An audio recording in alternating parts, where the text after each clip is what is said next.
Hello' everyone, কি খবৰ সকলোৰে? আশা কৰোঁ চবৰে ভাল। আজিৰ এই ভিডিঅ'টিত আমি দুটা কথা ডিছকাছ কৰিম। ইৰাণত 12,000 প্ৰটেষ্টৰক হত্যা কৰা হৈছে আৰু ইয়াৰ সত্যতা কিমান হয় এই ভিডিঅ'টিত আমি ডিছকাছ কৰিম। আৰু লগতে আমি ডিছকাছ কৰিম এটা উৰুকা স্পেচিয়েল ৰেচিপি, আৰু ৰেচিপিটো হ'ল ডাক কাৰী ৰেচিপি। ডাক কাৰীৰ কাৰণে হাঁহৰ মাংসখিনি ফাৰ্ষ্ট অকণমান টাইম মেৰিনেট কৰি থৈ দিলোঁ। মেৰিনেট কৰিবলৈ কিছুমান মছলা এড কৰিলোঁ, লাইক জিৰা, ধনিয়া, গৰম মছলা আৰু অকণমান নিমখ। তাৰপিছত সৰু সৰুকৈ পিঁয়াজ, বিলাহী আৰু অমিতা কাটি ল'লোঁ। তাৰপিছতে কেৰাহীটো তেল অকণমান গৰম হ'বলৈ দি পিঁয়াজখিনি ভালকৈ ফ্ৰাই কৰি ল'লোঁ।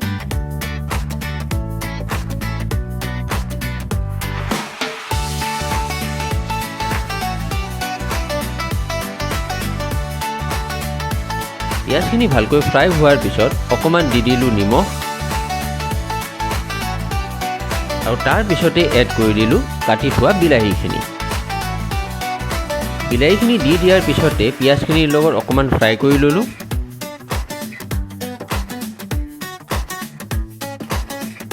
আৰু তাৰপিছতে এড কৰিলোঁ আদা নহৰু পেষ্ট অকণমান। ডাক কাৰীত আদা নহৰু পেষ্ট অকণমান ৰেগুলাৰতকৈ বেছিকৈ দিব লাগে। তাৰপিছতে আমি এড কৰি দিলোঁ মেৰিনেট কৰি থোৱা হাঁহৰ মাংসখিনি।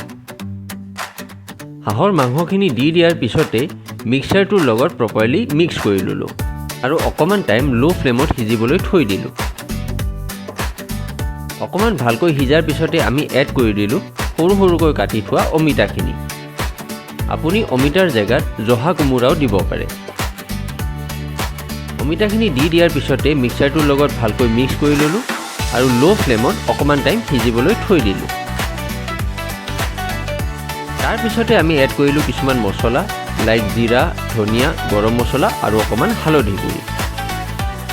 মছলাখিনি দি দিয়াৰ পিছতে মিক্সাৰটো প্ৰপাৰলি মিক্স কৰি ল'লোঁ।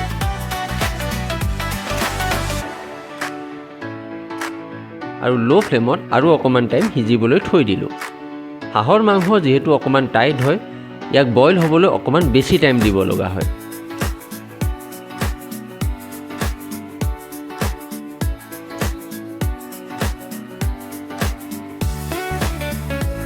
অকণমান টাইম ল' ফ্লেমত সিজোৱাৰ পিছত ফ্লেমটো অকণমান হাই কৰি ল'লোঁ।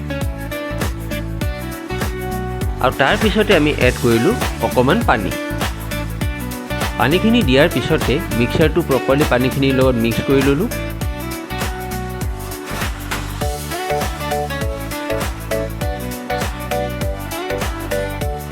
আৰু অকণমান টাইম বইল হ'বলৈ থৈ দিলোঁ। অকণমান টাইম সিজাৰ পিছতে অমিতাখিনি উলিয়াই বাহিৰতে মেছ কৰি ল'লোঁ।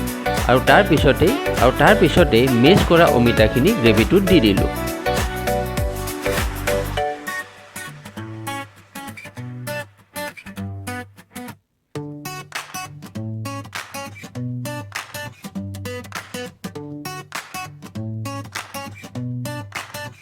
অকণমান টাইম হাই ফ্লেমত বইল হোৱাৰ পিছতে ৰেডি হৈ গ'ল ভেৰি ভেৰি টেষ্টি ডাক কাৰী।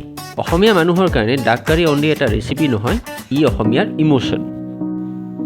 আহক এতিয়া ডিছকাছ কৰোঁ ইৰাণত একচুৱেলি হৈ কি আছে। আপোনালোকে হয়তো বহুত চ'ৰ্চত শুনিব পাৰিছে যে ইৰাণত নিয়াৰ এবাউট 12,000 মানুহক হত্যা কৰা হৈছে। 12,000 মানুহ মানে 12,000 প্ৰটেষ্টৰক হত্যা কৰা হৈছে। আৰু ইয়াৰ সত্যতা কিমান হয় আহক চালি জাৰি ভালকৈ চাওঁ। ইৰাণত যিহেতু ইণ্টাৰনেট সেৱা বন্ধ হৈ আছে, চ' প্ৰপাৰ জেনুইন ডাটা পোৱাটো পচিবল নহয়।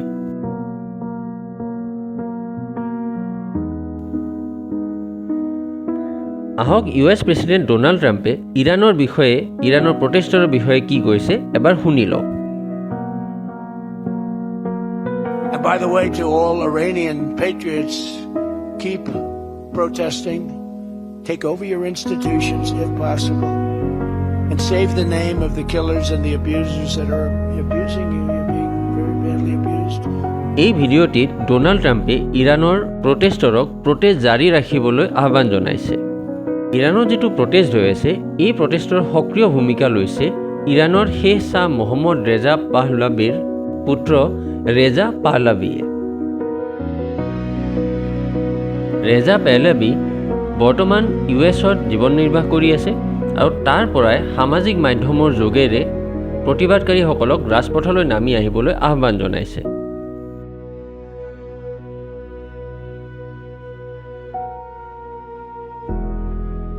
ৰেজা পেহলাভিয়ে তেওঁ নিজৰ পিতৃৰ নিচিনাকৈ নিজকে ধৰ্মনিৰপেক্ষ গণতান্ত্ৰিক নেতা হিচাপে প্ৰতিষ্ঠা কৰিবলৈ চেষ্টা কৰিছে আৰু লগতে তেওঁ নতুন নিৰ্বাচনৰ কাৰণে আহ্বান জনাইছে।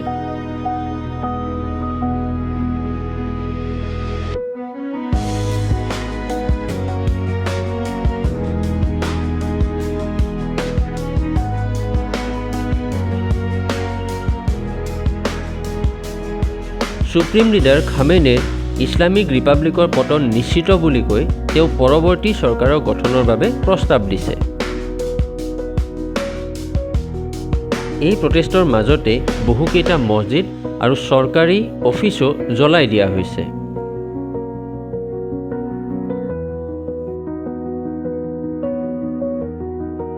ইৰাণত চলি থকা প্ৰটেষ্টৰ কাৰণে ইণ্ডিয়ান গভৰ্ণমেণ্টে ইণ্ডিয়ান চিটিজেনৰ কাৰণে ট্ৰেভেল SOP জাৰি কৰিছে।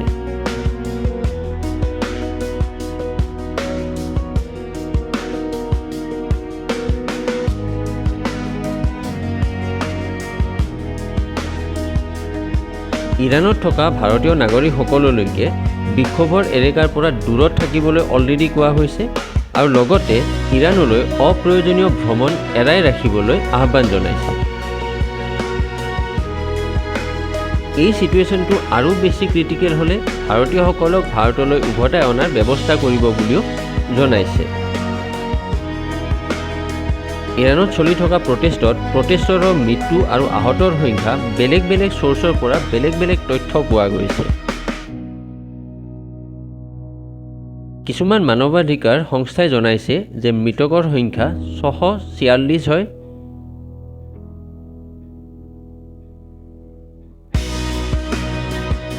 কিন্তু জেৰুজালেম পোষ্ট আৰু ইৰাণ ইণ্টাৰনেশ্যনেলে জনাইছে যে মৃতকৰ সংখ্যা 12,000ৰো অধিক হয়।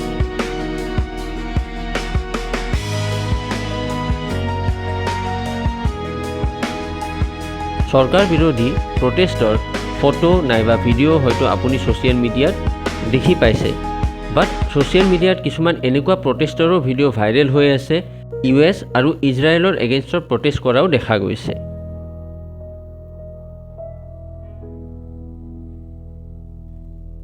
এই সন্দৰ্ভত সুপ্ৰিম লিডাৰ খামেনিয়ে কয় যে এই প্ৰটেষ্ট বিদেশী হস্তক্ষেপৰ কাৰণেহে হৈছে আৰু লগতে প্ৰতিবাদকাৰীখিনিক সন্দেহযুক্ত বুলিও তেখেতে কয়।